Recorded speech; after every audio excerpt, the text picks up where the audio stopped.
मुहब खुदा जो आयो आहे शहर मके में जायो।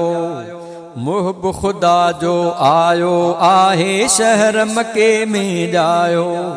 शहर मके में जायो आहे शहर मके में जायो आहे शहर मके में जायो। मुहब खुदा जो आयो आहे शहर मके में जायो। मुहब खुदा जो आयो आहे शहर मके में जायो। शान निरालो मान निरालो सच कुरान बुधायो। शान निरालो मान निरालो सच कुरान बुधायो। सच कुरान बुधायो आहे सच कुरान बुधायो आहे शहर मके में जायो। मुहब खुदा जो आयो आहे शहर मके में जायो। मुहब खुदा जो आयो आहे शहर मके में जायो। हर माण्हूअ खे खोले खोले दीन नबी समझायो। हर माण्हूअ खे खोले खोले दीन नबी समझायो। दीन नबी समझायो आहे दीन नबी समझायो आहे शहर मके में जायो। मुहब खुदा जो आयो आहे शहर मके में जायो। मुहब खुदा जो आयो आहे शहर मके में जायो। बारन ते पिण पाण मुहम्मद हथ शफ़क़त जो घुमायो। बारन ते पिण पाण मुहम्मद हथ शफ़क़त जो घुमायो। हथ शफ़क़त जो घुमायो आहे हथ शफ़क़त जो घुमायो आहे शहर मके में जायो। मुहब खुदा जो आयो आहे शहर मके में जायो। मुहब खुदा जो आयो आहे शहर मके में जायो।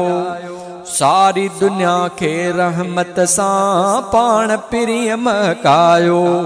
सारी दुनिया के रहमत सां पाण पिरीअ महकायो।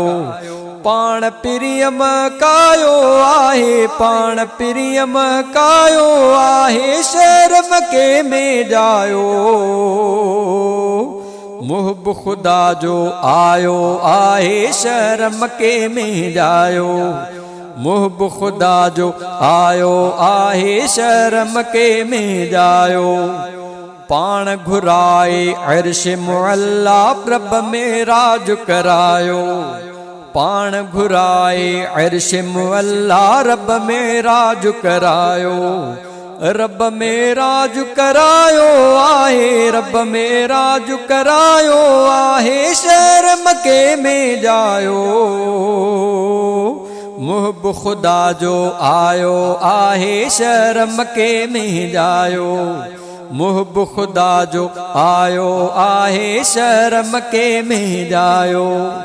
खातम पैगंबर मदनी आ अल्लाह ही फरमायो। खातम पैगंबर मदनी आ अल्लाह ही फरमायो। अल्लाह ही फरमायो आहे अल्लाह ही फरमायो आहे शहर मके में जायो। मुहब खुदा जो आयो आहे शहर मके में जायो। मुहब खुदा जो आयो आहे शहर मके में जायो। रहमत बरकत वारो साईं इमदाद मथां हिकु सायो।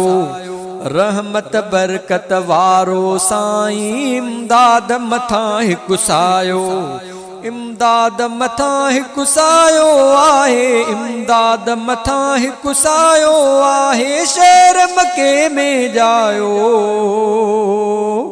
मुहब खुदा जो आयो आहे शहर मके में जायो।